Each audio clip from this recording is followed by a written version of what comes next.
I have this Ask HershNoeie question. Before I get into that, always make sure you check out our Discord, which is going to be down in the description box below. Be sure to subscribe. It's very important, right? This is a topic that people ask me about. The topic is Seattle, obviously, right? A lot of people ask me about it because one of the reasons why I know quite a bit about Seattle versus when I first came here, which this is what this question is about, I didn't know anything about, is no one really did any videos about Seattle. You had your typical tourist spots, but nobody had anything on YouTube or any place that really went into detail. You had driving video, well, you have people driving from one place to another on the interstate, but you never really had people tell you what it was like to live in Seattle. And I feel like that was an area that was really missing for me. So someone writes me and asks HershNoeie, hi HershNoeie, I went to Seattle about a year ago, so I went before everything was shut down. I had my impressions about Seattle, which are great. What were your first impressions when you went to Seattle? I remember you saying that you had never been to Seattle before in one of your videos. Tell me what your thoughts were. Okay, that's a great question. I had somebody also ask me about my Seattle videos, like where to find them. It's in a comment somewhere. And I have to reply. If you guys ever want to know about a video, the best thing to do is type in the subject that you're curious about. So in this case, Seattle, and then HershNoeie. So just write Seattle in the search box in YouTube, Seattle HershNoeie. That's all you got to do. And more than likely, you're going to come across a lot of the stuff that I cover. Because not only do I have, when I talk about Seattle or Tacoma or whatever, I put it in the title. But it's always, typically, I try to be good about it and put it in its own category so that you can be able to find it a lot easier. But yeah, so that's the easiest way. And not only that, anything else. I had someone else asked me about something. I think it was about Tacoma, like driving videos. The best thing to do is just do the search. All YouTube is basically a giant search engine. That's all it is. It's a big search engine. So do it the exact same way that you would Google or anything else, and just type in whatever it is you're looking for and then HershNoeie.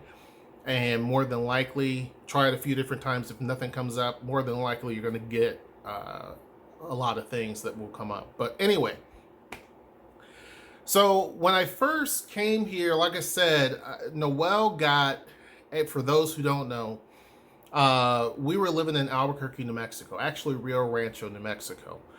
And I had already went through a whole layoff from a corporate job there. And it left a bad taste in my mouth, to be honest with you.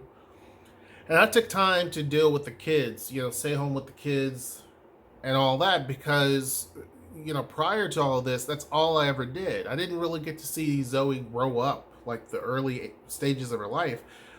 I was working, you know what I mean? So it gave me an opportunity to actually take a step back and then plot my next move. So at that time, prior to being told you're going to be laid off, basically, Noelle had already, I told her, I said, I know they're going to lay me off. One, you have some people in that office that were very jealous. I came in a high position, and there were some people who had worked there and this is not a dig against anybody. I'm going to get to your topic. This is not a dig against anybody that doesn't have education. But there were people there who were in a lower position, and they were upset with me because I came in at a high position. They didn't care that I had the education. They didn't care that I had the experience. They were upset that they had been there longer in a low position and that they weren't chosen. That's what they were butthurt about. But that's their fault. That's not my fault. But you had a lot of people that were butthurt about that. And it wasn't just me that came in like that. There were 4 people who came in, and 2 of them lucked up on a good team where they had some adults that really They could care less. They were just there to do their job and that type of thing and go the direction they needed to go. And they had a good, those people came in, they had a good dynamic with their equal, which, you know, on those, in that job, you had people who were considered a part of your team, but they were equal status in terms of power. So as long as you had that right dynamic, then you were good. But if you didn't have that dynamic, like one of my good friends who's still there in New Mexico, and like myself, and there's a few others, if you didn't have that good dynamic, then you had people basically kind of decide your fate. The company had to axe a lot of people because they were trying to consolidate certain things. And so what they did was ask employees, do a survey about your boss. And there were some people who were truly cool, but you had those who were butthurt and like, well, I don't like this and I don't like that. The reality was they didn't like the fact that even though the team was carried to the top a couple of times, right? I helped do that. There were people who were butthurt about it because they felt like, hey, who's this guy coming in all of a sudden and he's up here in this high position? That's basically what it was. And you see a lot of that, unfortunately, in New Mexico. New Mexico, in my view, some of the people there are very territorial. They don't like outside anything. You know what I'm saying? Like if you coming from the outside, they don't like that. They don't like outside companies, like chain restaurants. They don't like that. They don't like anything from the outside. And I think that has a lot to do with their economy being in the condition that it's in too. It's just a cultural thing there where they don't want people from outside to bring in new ideas, new everything. And so you don't have a lot of new. It goes north to Colorado. You know what I'm saying? The investment happens all around New Mexico. It happens in Arizona. It happens in Colorado. It happens a lot in Texas. But New Mexico, it's still stuck economically, right? There's going to be some people that get upset about it. This is facts. I can't deny it. It's a beautiful place, but there's some people there that really keep that place hindered. It hinders a lot. But anyhow, I was trying to do research about Seattle. Couldn't find a whole lot. I found a lot of touristy things to do, but we were going to be in a hotel the most of the time. And when I say we, I'm talking about myself, Zara, and Zoe. At the time, Zara wasn't even really walking. She was trying to stand up and stuff like that. And so the cool thing was the hotel, which was nice, was near the University of Washington. It was across the street from like a little market and stuff like that. So we could still go and do stuff, but I don't know where I'm at. I don't know what I'm doing. But anyway, the first impression I got living in a desert, New Mexico, especially Albuquerque, Rio Rancho, you don't see a whole lot of green. You know what I mean? Like around the Rio Grande, you'll see, depending upon the time of year, you'll see some greenery. You know what I mean? You'll see trees and shrubs and stuff like that, and it adds some green to it. But it's just literally like a ribbon of green. That doesn't mean there's no trees there or anything like that. You do see it. Excuse me, you do see that. But it's not like in, what's it called? Tucson. Tucson, Arizona is a similar sized city to Albuquerque. Tucson, you have like, palm trees and stuff. It's not like that. They don't have palm trees. You know what I mean? So you do see a lot, like, you can see the occasional cactus and different things. It's a desert. It's mostly dirt and rocks. You know what I'm saying? So I'd lived that existence for a few years.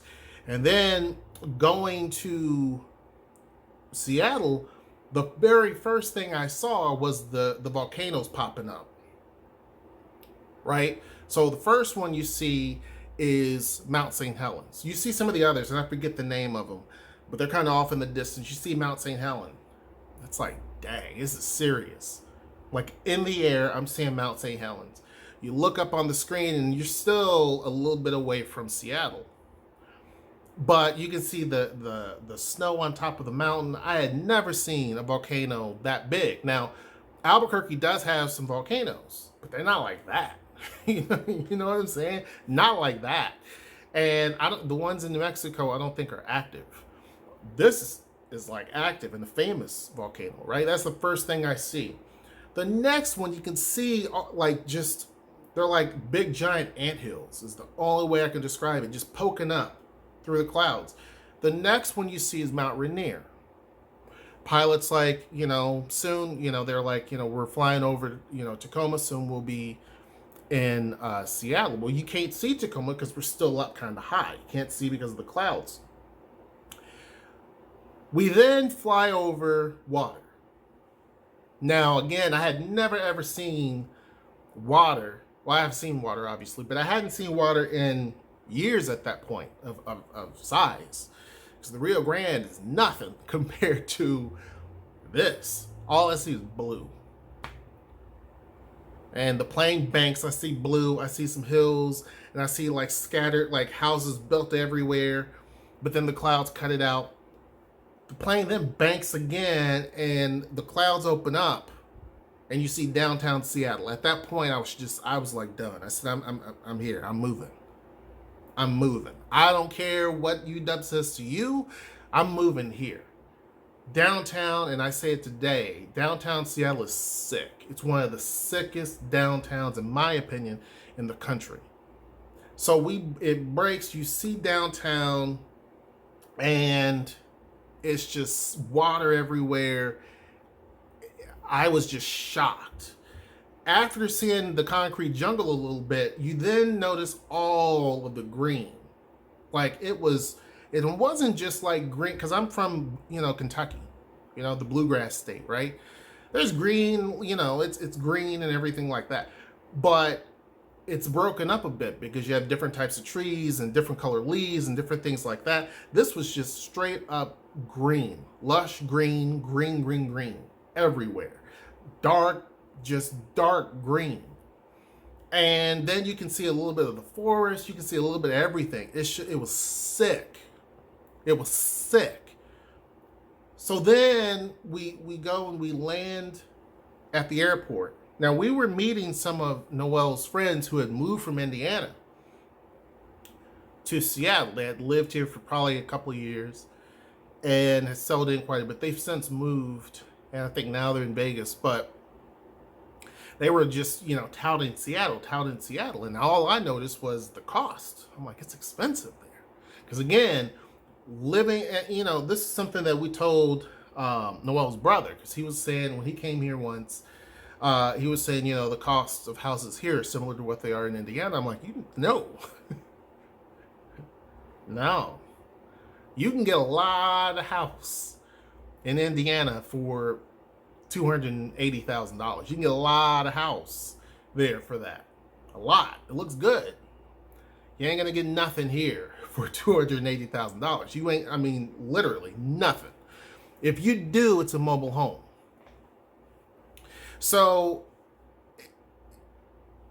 we walked through the airport. I had never been, other than in Hong Kong. Hong Kong has been the biggest airport I've ever been in. But I had never been, I've been to other airports where I had to connect and different things like that. In San Francisco, that's a huge airport. I've been to Detroit, that's a huge airport. But it's a quick little deal. You know what I mean? When I went to Seattle, it wasn't like that. It was just cluster.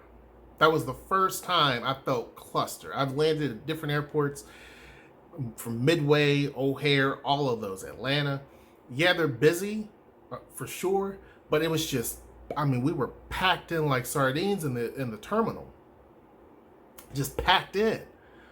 So that was the first thing. I'm like, hey, this is serious. So we then meet her friends. And so we were like, you know what, why don't we take, because I know the light rail system. I was like, I'm dying to take it. I'm like, cool, we'll take it, because I don't think they really took it much at that time. So we got on the light rail train.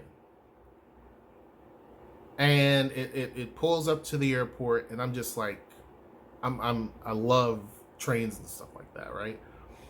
I'm just sitting here giddy. I don't say nothing to nobody. I'm just straight looking out the window. I'm getting on the train. The girls are excited, I was worried about Sweets because not Sweets, but I was worried about Zara because I know that she was young, she was really young. She might, cut up a little bit. And for the most part, she was cool. I mean, this was something she's never seen. Zoe had never seen, right? We get on it, we go through the subway system, and I'm like, this could be a possibility. Living here could be a possibility. This could be a reality for me. You got to understand, like, in New Mexico, there's none of that. You just got roads and that's it. You barely have a bus service there. Here, you have everything. I see, as we get to downtown, I see ferries leaving the system. When we flew over, we saw some ferries.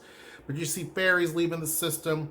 The plane, I forget the name of the company, but it was landing on the lake. It was a little plane landing on the lake. You have streetcars going everywhere. You have the highway. You had buses going everywhere. You had a ton of people everywhere. And I'm like, I don't know what to do. You know what I'm saying? Downtown Albuquerque is not busy whatsoever. The only time it's busy is like Friday, Saturday, and that is at night. It's still kind of that way. You know what I mean? Like that's when, and it's still not really busy.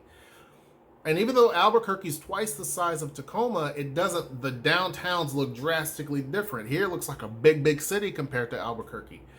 And there's a ton more people. There's a ton more activity going on here versus Albuquerque. You know what I'm saying? I can walk around Albuquerque and maybe downtown, and there were times when I didn't bump into another person for a few minutes. Here, you're definitely going to bump into someone in Tacoma. And in Seattle, it was just cluster all day long. So we end up going to the hotel. The hotel was sick. It was a futuristic hotel. It's just sick. And they had a bag waiting for Noelle. The university did. She didn't even have the job yet. They had a bag for her, had all types of goodies in it, had all types of stuff in it. And we go up there to the room, and I'm just like, really? I mean, really? Noelle had an all-expense paid trip. Hotel was paid for. I mean, my ticket had to be bought, but whoop-de-doo. Didn't have to buy the kids' ticket because they were too small. But I think we may have had to buy Zoe's ticket. I'm not sure. But the hotel was covered, and the hotel room was just sick. It was sick. I'm like, you got to be kidding me. I'm like, you got the job. You got the job. Why would they spend this type of money if you didn't get the job? Because keep in mind, she had to interview over the phone. She then was supposed to do a video conference, but back just that short time ago, video conferencing wasn't that good. So it kept dropping on their end and dropping on our end. So finally, I think they ended up having to do another voice conference. And so then they said, we would like to invite you to come to Seattle. And so when they said that, I'm like, you probably got that. You got that job. Then when I walked into the hotel and I saw everything, I'm like, you got the job. It's yours to lose at this point. They're not going to spend hundreds and hundreds, well, at this point, over $1,000. And we were there for a few days. They wanted us to look around the city. She had to go through interview process several days back to back. It was a tough competition. And she was competing against other people. But I said, I know you got the job. And I was looking forward to it because I'm like, you know what? I've already tapped out in New Mexico. I was done. You know what I mean? I was just done. I was ready to do different things. I wanted to be in a bigger city. I wanted to be able to go to professional games if I wanted to. Seeing the Seahawks stadium blew my mind. It's still just a sick stadium. Seeing the Mariners stadium, sick.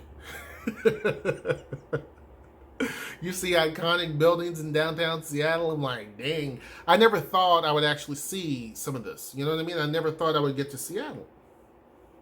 So I was already ready. Whether they said yes or no, I was done. And so we literally, I think it was a Sunday. We were about to leave after being there for several days. And she gets a phone call before we literally, we were about to walk out the hotel room door. And I'm pulling my luggage. She gets a phone call. She's like, oh, let me check it. It's from them. And they told her we were going to let you know something on like Monday or Tuesday. So early next week, we'll let you know something. They didn't do that. They told her they would like to extend an offer. They told her the amount. They said, you could start up at this particular point in time, which was, I don't know, maybe a month or two later. And her whole face just dropped. And I'm like, what they saying? What they saying? What she saying? You know what I'm saying? Because I don't hear nothing. I just kind of hear a little mumbling that the lady is saying on the phone. I'm like, what's she saying? What's she talking about? So she, Noelle's like, okay, that's great. Thank you so much. And she hangs up the phone and she looks at me. She's like, I got it. They extended the offer. And I'm like, I told you you got the job, right? So then at that point, I didn't want to go back. You know what I'm saying? I'm like, I already didn't want to go back because there was nothing there for me. I knew that they were going to, basically, I was going to be the first one cut, me and my buddy. I knew we were going to be cut. And at that point, I didn't even care because I'm like, you know what? I'm going to ride this thing out. And I'm just going to make it seem like I'm going on a vacation, right? Because I told some of the folks that I'm going on vacation, right? And there's some people that didn't even believe that I went. But I sent pictures, I sent receipts. So I go back, reluctantly, and basically they were going to let people know what was going to happen. I think it was like the next month. We were in the middle of the month, so it was going to be the next month. So that's why they basically the university gave Noelle like a month and a half because they were going to start up clean on a fresh, brand new month. Well, we were halfway into this particular month. My old job was going to let people know at the first of the next month. So I had that 2 weeks of just waiting around. So I'm like, you know what? I'm not going to quit. I know how jobs work. If I quit, then I shoot myself in the foot. Because they were offering severance packages. If people want to leave, you can take a severance package.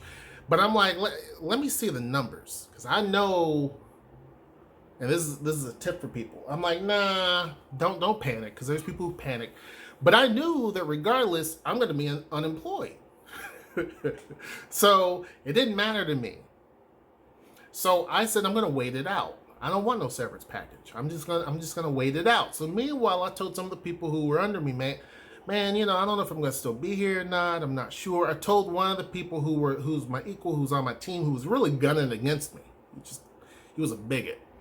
But he was a bigot on the down low. But another one of my buddies that works there who knows him said, he's a bigot. So and the funny thing is, his boss was black. And so he was telling his boss that, oh, you should get rid of him. I don't know why you guys have him. The team doesn't like him. He's not really doing much. And so the one black dude who later got fired himself bought into it. But I'm like, I told the bigot dude, I'm like, man, I don't know if I could do it, man. I don't know if I can, move up to that other position here. I don't know if I should really do that. I don't know if I should be part of the consolidation thing. Really plan it up. Because I wanted them to basically give me an offer because they were going to they were going to either cut the position, which is what they did, or they're going to move you up to a different position, right? Or they're going to demote you. And I already knew that they're going to demote you, right? Because that would make the populace happy. But this movie has played before. I already know. I'm already 2 clicks or so ahead. Because I've been planning this for a bit. So, because I was like, I'm gonna get unemployment. I'm just gonna ride it out to the very end so I can still keep getting paychecks. But then I'm gonna also get unemployment. I'm not gonna quit because then I don't necessarily get that. They can deny the unemployment. You see what I'm saying? So, and they could say we were gonna move him to this higher position, but he didn't take it. He quit. So I'm not stupid. So I know this has nothing to do with your story, but this is kind of a backstory that people didn't know. So when there were other people saying like, oh, are you, if you're not sure you want the higher position, why don't you just quit? Why don't you just quit? Are you going to move? I'm thinking, I told them, I might move, to Seattle. I don't know. I went there, I liked it, but I don't really know. I'm not really sure, right? I was really playing this up. Meanwhile, I told one of my close friends who I'm still friends with today, I told him, like, yo, she got the job. So, and I told some other people that I knew didn't know other folks really that well. I'm like, I'm probably going to move. So it's all good. But I didn't tell some of the other folks because we had different divisions. I didn't tell the people at all in my division, except for that one person that I'm friends with. So it got down to the very end of the wire. They called me into the office. HR sitting there. We had one of the managers sitting there who I'd never even said 5 words to ever. She never spoke to me ever. But she sits down. She goes through the whole, thing about, the company and this, that, and the other, and the process and what they had to do and all this. Then old boy from HR was trying to, pretty much say, well, this is what we can do for you. So they give me this letter basically asking me to take a step down, which would be a massive drop in pay, and to work in a position that absolutely was a no-starter for me. And they thought, well, we're going to force you into this and make you look like an idiot, and then I have to walk around with people who were gunning for me. But I'm like, well, but wait a second. I said, because they were into this whole 30-minute process, song and dance, dancing around.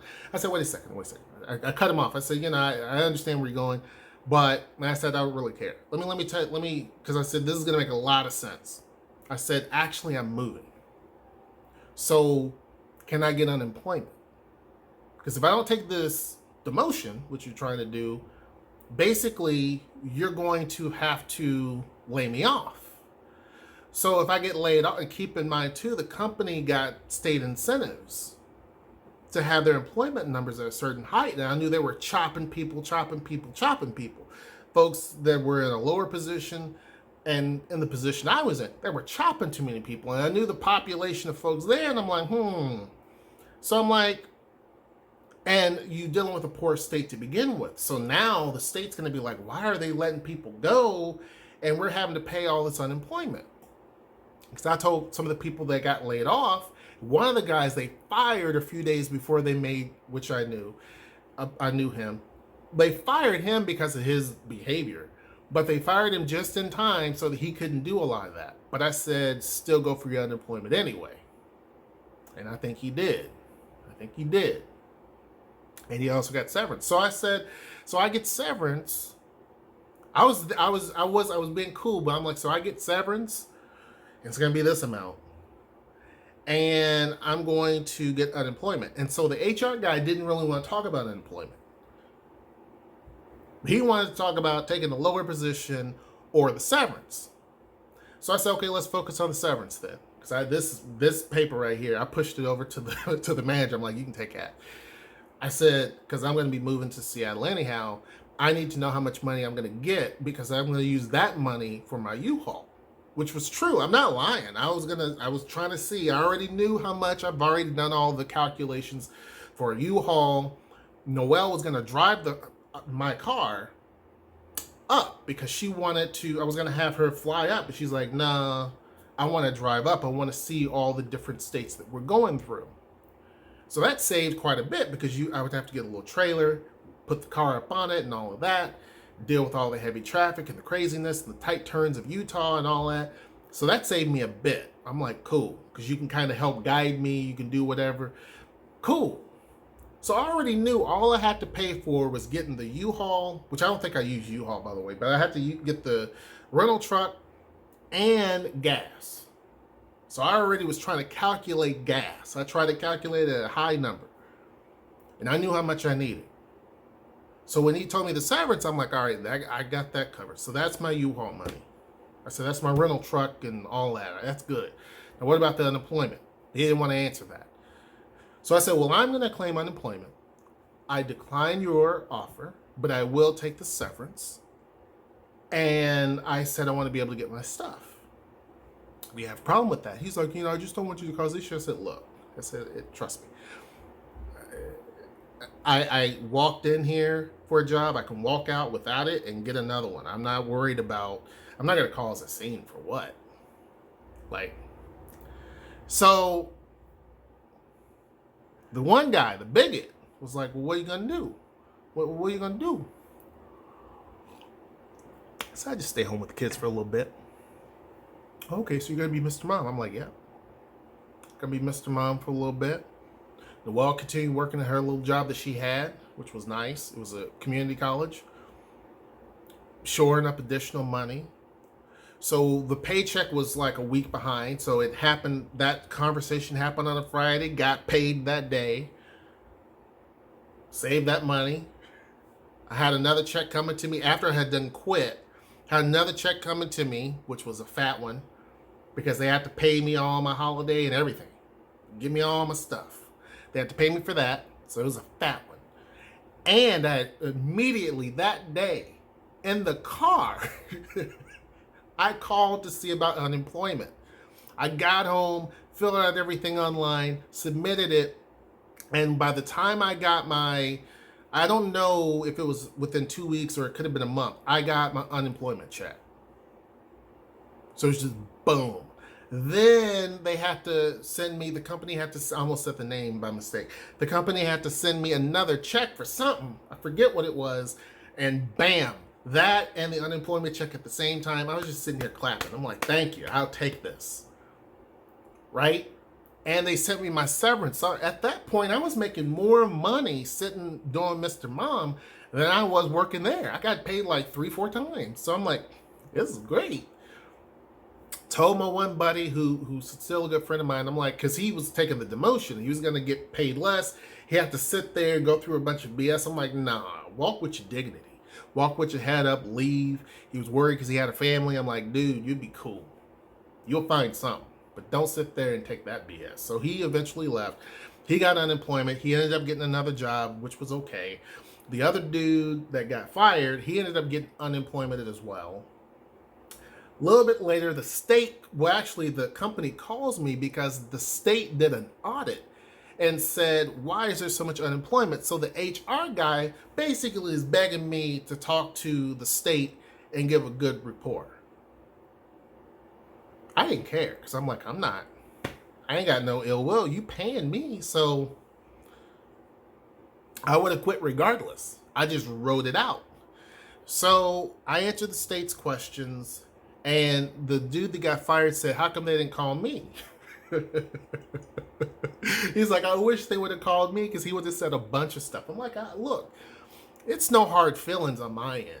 They did me a favor. I wrote that thing out as long as I could because I knew if I were to quit, I wouldn't have got all that. And potentially, and I would have cut into my extra pay that I was going to get. So I was just literally writing it out. I didn't have to do any work. Because I'm like, if the position ends and this position no longer exists, there's really no point in me doing the work. You know what I'm saying? So then my immediate supervisor was claiming she didn't know what was going on and, you know, she was being a ghost. So no one was watching over me. I'll be honest, I didn't do any work for 2 weeks. I did a little bit. I helped my folks that needed help. Meanwhile, and walking around kind of like, man, I don't know what I should do. I don't know what's really playing it up. So the funny thing is when I got into Seattle, got into the apartment, all that, I got a friend request. And the friend request, I got a few. The one friend request was from the bigot that was there, his mother-in-law, which she was an okay person. But she added me. And then some of the people who were my employees added me. I accepted. And the reason why they added me was to see if truly I was in Seattle. So at this point in time, man, I was taking pictures galore. Because, Noelle loves taking pictures. I was taking pictures everywhere. We had basically been in the big wheel, took pictures of that, tons of pictures. Went to the zoo, tons of pictures. Went to do the water tour in Seattle, tons of pictures. I mean, literally just everywhere, picture. Like it was just loaded. Well, the employee stayed my friends. The one person stayed my friend for about 2 months to see if I was lying, because they thought, well, he's probably got. But nah, bruh. There were pictures, and they saw the pine trees, because at the apartment I had in Seattle, you walk out, you see these big, gigantic trees, and they knew I wasn't lying. So it's like, after 2 months of all the stuff that I posted and everything else, and I even followed my ex-boss because I'm like, she knew what was going on. And I would gloat about Noelle's boss, who was phenomenal. The boss she had up in Seattle was a phenomenal boss. She was just an incredible leader. And I would just gloat about what she would do and the things that she did to make her employees feel valued. So my boss later unfollowed me, and I laughed because I'm like, well, that wasn't what you did. So then the bigot's mother-in-law unfollowed me after about 2 months or so, because she realized, yeah, I actually moved here. What the whole moral of the story, other than telling you about what I thought about Seattle when I moved in, or when I first came and first saw it, the moral of the story is that you never give up. Always keep pushing forward. Always keep having several different plans back to back, because I've always had, I had this blind faith in people at one point where I was just like, things will be cool. If I do what I'm supposed to do, then cool. If I work hard at something, cool. That's not always true, because a lot of times the harder you work, the more you get punished. A lot of times they either give you more work, they give you the work that nobody wants, or they end up basically getting rid of you. So I always want to make sure that I give it my 100%. But I'm going to also make sure I have several different avenues to go down to make sure this won't be a problem. And when I got here, one of the things I wanted to do is make sure I got into business. We got into a little bit of real estate, which was great. Got rid of that earlier this year, which was a headache for me. And then got into the pottery studio about a year ago. So wanted to make sure I had a business, because therefore things are good. Now I'm looking to open another different type of business, because I want to make sure that I have different avenues, different streams. If something were to happen, I'm good. But never, ever, ever, ever give up. Never panic and let people see you panic, because that's just going to work against you. It's going to work for them. And what I would always tell people is make sure you have many different plans. Many different plans, because you never know. I know some people who live really right at their means. Right at their means. They get a really beautiful house. Everything is nice and posh. The appliances are blinging. Everything looks great. They drive a really, really expensive car. And then I'm thinking, but what happens when you get replaced? Then what are you going to do? You have a bigger hill to climb, because now you got to figure out what to do. Or what if you get injured? You can't do your job. Maybe it's not them. You get injured, you can't do your job. You end up losing stuff. So I've always made sure that I can overpay for things. I can buy this house, not bragging, I can buy this house twice. My car is already paid off. The next car I'm going to get, I'm going to make sure I can pay that thing twice. I don't want to be in a situation where, I'm my back's against the wall and somebody has one over on me. And that job thought that, oh, you're going to have a whole lot of burden. You have a house, you got a family, so you're going to take whatever job we give you, and that ain't how it works. So anyhow, hope you guys enjoyed this video. Make sure you like, share, subscribe. Until next time, I will see you. Take care.